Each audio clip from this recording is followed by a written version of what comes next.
دیسان پێشبینین کو ساڵە 2016 ئەگەر ببی ئاوایی بچە ڕەوش خراپتر بە هەروەسا پلانên حکوومەت تایرێمێژ بۆ چارەسەرکردنا van کریزان حتا چەند جێ خۆدانە و دکارە سەرکەفتی بە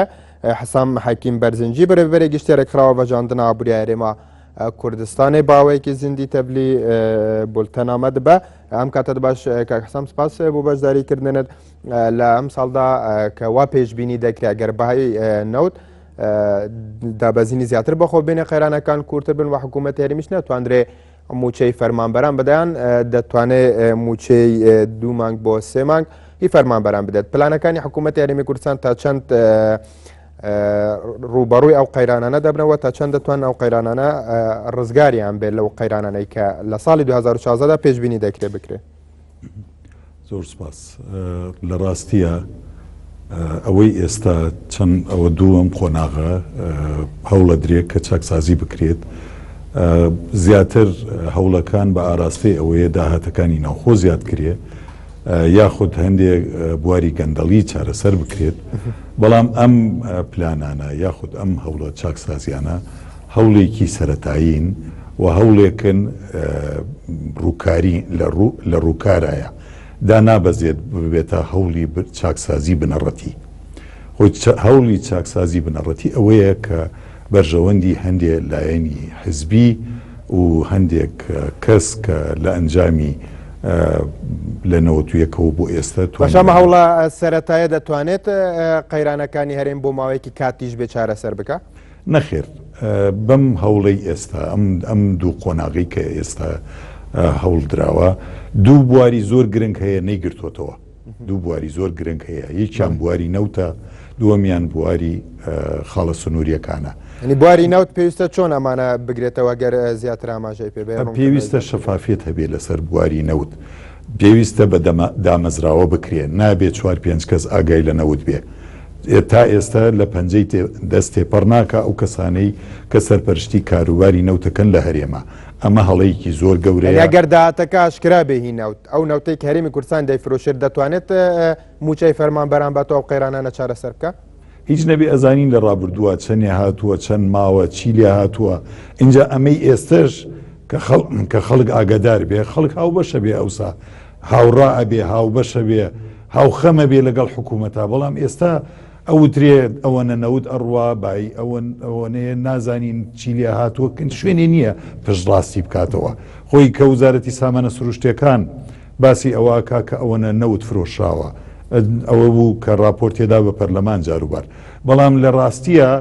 شوێنێک نییە دەستگایەک نییە دامەزراوەیەک نییە ئەو ژمارانە پشتڕاست کاتەوە دیوانی چاودێری داراییمان هەیە یاخود شەفافێتی نێودەوڵەتی هەیە یاخود پەرلەمان ئەبێ سەرپەرشتیان ئەو سنووقە بۆچی جێبەجێ نەکرا لە یەکی 4 2015 بڕیاری لێدرا ئەگەر ئەوە بکرایە دوایین لە 2007ەوە ئێمە یاسای نەوت و غاز دەرچووە بۆچی تا ئێستا جێبەجێ نەکرا بۆچی ئەو کۆمپانیانی کە سەرپەرشتی دەرهێنان و بە بازارکردن و نردنە دەرەوە ئەمانە بۆچی ئەوانە دانەمەزرا بۆ هێشترایەوە لە بەردەست لە ژێر فەرمانی 3-4 کەسا ئەم کاروبارە گرنگەی نەوت بڕوا بەڕێوە ئەوە یەکێکە لە هۆیەکانی کە خەڵک ئێستا هاوخەم نییە هاوسۆز نییە لەگەڵ حکوومەتە لەبەر ئەوەی هەستەکە نەداهات شەفافە نە خەرجی شەفافەی نەوت بەڵێ نیوەی موچەی فەرمانبەران دابەش دەکرێت ئەلبەتەی وەزارەتی پەروەردە وەکو لە ڕاگەندراوێکی وەزارەتی ئابووری و دارایی هەرێمەوە هاتووە یعنی ئەم گرتنە بەری ئەم ڕێگەیە تا چەند هاوکارە بێت بۆ حکوومەتی هەرێمیان قەیرانەکان بۆ چارەسەرکردنی قەیرانەکان کە نیوەی موچە دابەش دەکات وڵی نیوەی موچە خەڵکێک هەیە ئەمڕۆ کرێچیە ڕنگ بێ بەشی کرێکەی نەکاونی و موچەیە نازانین ڕنگ بێ بۆ موچە بەرزەکان ئاسایی بێ بەڵام ئەوەی موچەی 600,000 یاخود موچەی 400,000 یان موچەی ملیۆنێکیش 500,000 بدەیتیان 400,000 یان 200,000 چی بۆکات نازانین ینی وەکو ئەوەیە ئەوە تۆ پاراستۆڵێک یاخود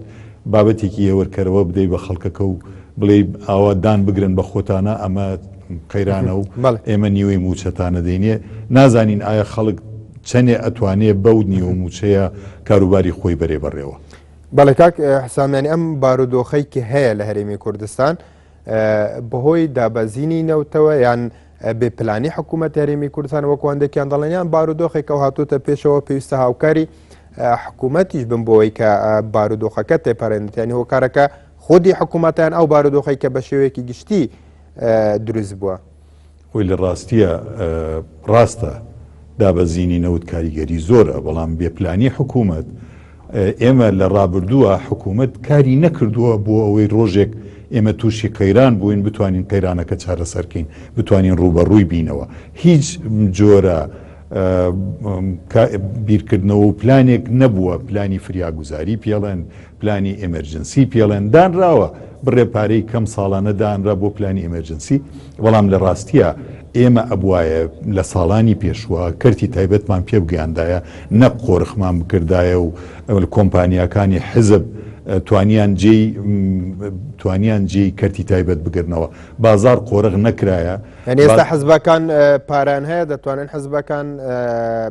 موچەی فەرمانبەران بۆ نمونە دابی بکەن؟ بێگومان ئەتوانن، بێگومان ئەو هەموو پارەیە 80 میلیارد نازام 74 میلیارد هاتوتە ناو هەرێمەوە، ڕەنگ بێ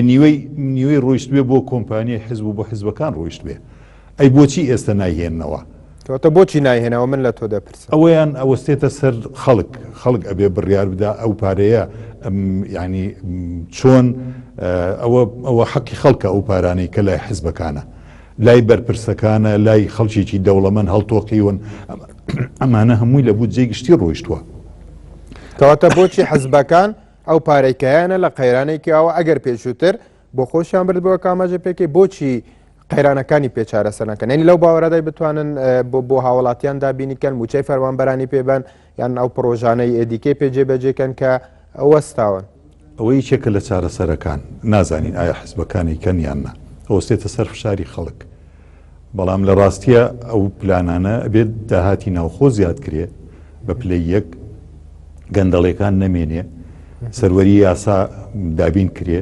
و شەفافیت لەسەر نەوت ئسقال لەگەڵ داهاتی خاڵە سنوورێک. ئەو چاکسازانەی باسیەکەی لە ماوەی چەندە دەتوانرێت بکرێنی لە ساڵی 2016دا دەتوانرێت بکرێت و بشێتە بواری جێبەجێکردنەوە خەڵک سوودمەند بێلەی؟ ئەگەر حکوومەت بیەوێ لە یەک مانگا ئەکرێت، لە یەک مانگا ئەکرێت. باشە، لەسەر مەسەلەی گومرکەکان یان کود دەواازەکان قسەت کرد، داهاتی دەواازەکان هەمان کاتە دەمێ بڵێم ئەو باجانێک کە لە هاوڵاتیان وەردەگرێت یان ئەو دااتای لە ڕێگەی ئاو و کارەبا و باجەکان و غەرامەکانەوە دەست حکوومەتی هەرێمی کوردستان دەکەوێتن، یعنی ئەم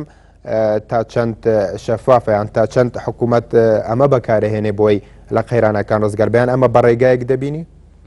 ئەوەی ڕاستیە خاڵە سنووریەکان تا ئێستا داهاتەکانیان وەکو پێویست شەفاف نییە. ئەو ئەش بیستین کۆمپانیایەک سۆنەرەکە، کۆمپانیایەک نازانم پارەی چی وەرەگرێ، ئەم پارانە کۆمپانیای چێن و پارەکە بۆ چوو ئەڕوا، داهاتەکە هەمووی دێت بۆ لای حکوومەت دیاننا، تا ئێستاوانە ڕوون نییە. زۆر بەداخەوە، ینی بەڕاستی ئەوە ئێمە نەوت و خاڵە سنووریەکانمان تا ئێستا وەکو پێویست نەوربینی تیاکرێنە چاودێریکی پێویست لەسەری هەیە و دیوانی چاودێری داراییش وەکو پێویست ڕێگان نەدراوە بچێتە بواری نەوتەوە. لەبەرەوە ئێمە ئەگەر حکوومەتی هەرێم ئەوێ چاکسازی تەواو بکە، ئەبێ یەکەم شت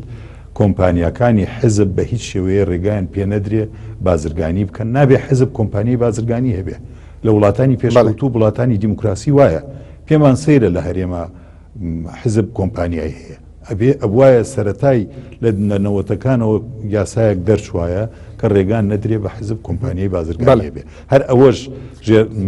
کەرتی تایبەتی کوشت. ئێمە کە ئێستا ئەبینین ئەگەر ئێستا ئێمە کەرتی تایبەتمان چالاک بواە، پێویستمان ئەوەنە بە موچە و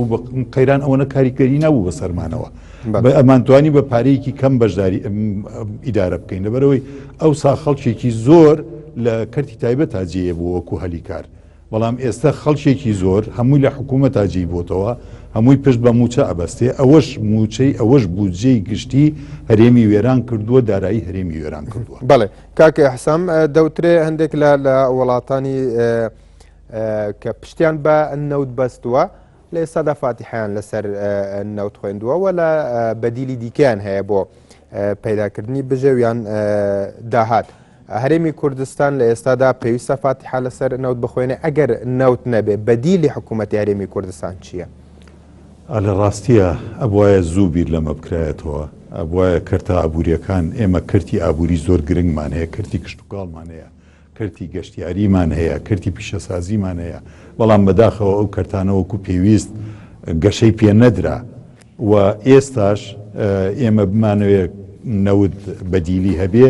لە ئێستاە درەنگە ڕەنگ بێ بۆ کاتی بوێ ئەوە ئێوەش لەو کاتەشە کاتێ بمانەوێت کەرتەکان گەشەی پێ بدەین سەرمایەمانەوێت پارەیەکی زۆرمانەوێت تا بتوانین کشت و کاڵ بخەینە سەر پێ پیشەسازی گەشتیاریەکی پەرەپێدرا و دروستکەین ئەمانە پێویستی بە سەرمایەیە و پێویستی بە کاتە و پێویستی بە پلانی استراتیژی هەیە ئەم لە ئێستاە ڕەنگ بێ ئەوا بە زوویی ئەوە نەیەتە دەست ئەمە ئەبواە لە ساڵانی لە 2000 لە نەوەتەکانە لە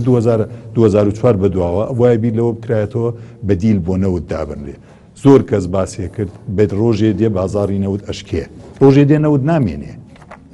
بەڵێ کاک حەسام دوا پرسیار ئەگەر بە کورتی وەڵام بێتەوە ساڵی 2016 ساڵی داڕوخانی ئابووری دەبێت لە عێراق و هەرێمی کوردستان 2016 ئەگەر نەوت لە دابەزینەوە بڵێ هەم ئابووری کوردستان لە داڕوخانە ئەبێ و ئابووری عێراقیش بەڵێ حسام حەکیم بەرزنجی بەرەبەری گشتیارێک خراوە بەجاندن ئابووری هەرێما کوردستانی سوپاس ji بۆ تەبلی بووناتە دووبارە دەم